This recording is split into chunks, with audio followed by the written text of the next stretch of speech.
प्यारे विद्यार्थियों, सभी को नमस्ते। मैं डॉक्टर ओम प्रकाश स्वामी, सहायक आचार्य भौतिक विज्ञान, राजकीय महाविद्यालय लूणकरणसर बीकानेर, आपका हार्दिक अभिनंदन और स्वागत करता हूं।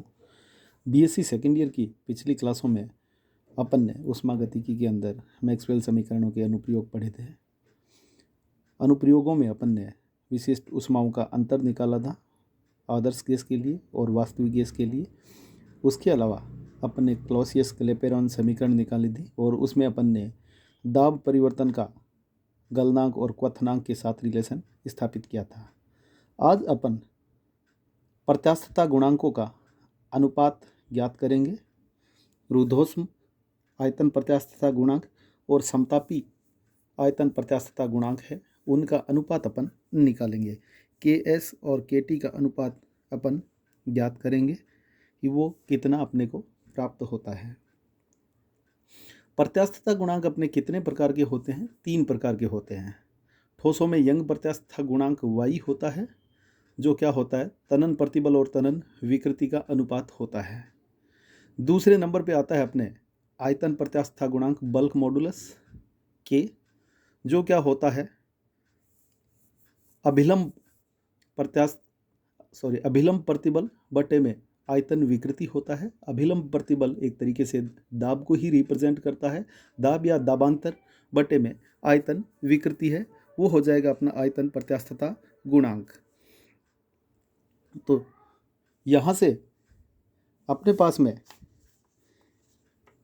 जो आयतन प्रत्यास्थता गुणांक K है वो हो जाएगा -V del P upon del V, क्योंकि K का फॉर्मूला होता है दाब बटे में आयतन विकृति, मतलब डेल V अपॉन V।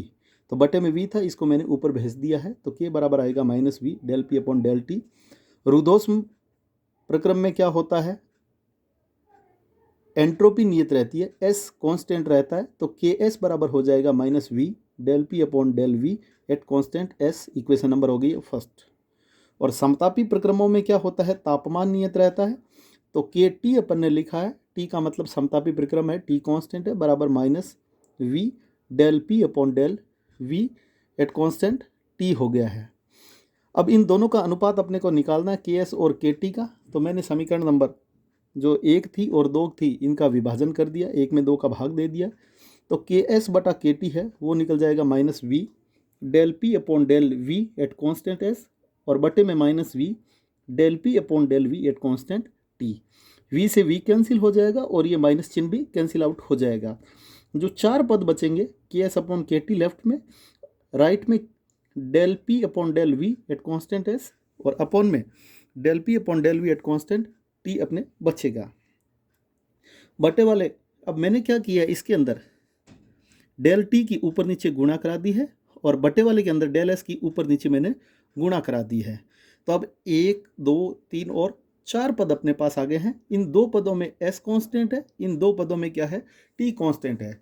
इसके बाद अपने को क्या करना पड़ेगा? मैक्सवेल की समीकरण जो चारों रिलेशन थे उनका क्या करना, अपने को उपयोग लेना है।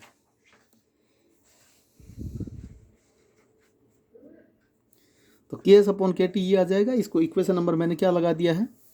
इक्वेशन नंबर इसको मैंने 3rd लगा दिया है। मैक्सवेल के जो चारों संबंध है वो अपन ने लिखा है। पहला संबंध जो T और V में बताएगा, दूसरा S और V के रूप में है, तीसरा T और P, और चौथा V और T में है लेफ्ट साइड के अंदर। तो ये चारों संबंध आपको याद रखने हैं। इन चारों संबंधों का उपयोग अपने को करना है। सबसे पहले है डेल P बटा डेल T। तो डेल P बटा डेल T कांस्टेंट क्या है? S है, तो ये आएगा संबंध नंबर 3 से। इसका व्युत्क्रम लेना है अपने को, तो ये वैल्यू हो जाएगी del S upon del V के बराबर, जो मैंने यहाँ लिख दिया, del S upon del V constant P। अगला पद था डेल T बटा del V at constant S। Del T बटा del V at constant S समीकरण नंबर 1 में है। इसका जो ये मान राइट साइड में आ रहा है वो मैंने यहाँ लिख दिया है नेगेटिव साइन के साथ में। नेक्स्ट है डेल P बटा del S at constant T। Del P बटा डेल S कांस्टेंट T चौथे नंबर संबंध के राइट साइड में रखा हुआ है।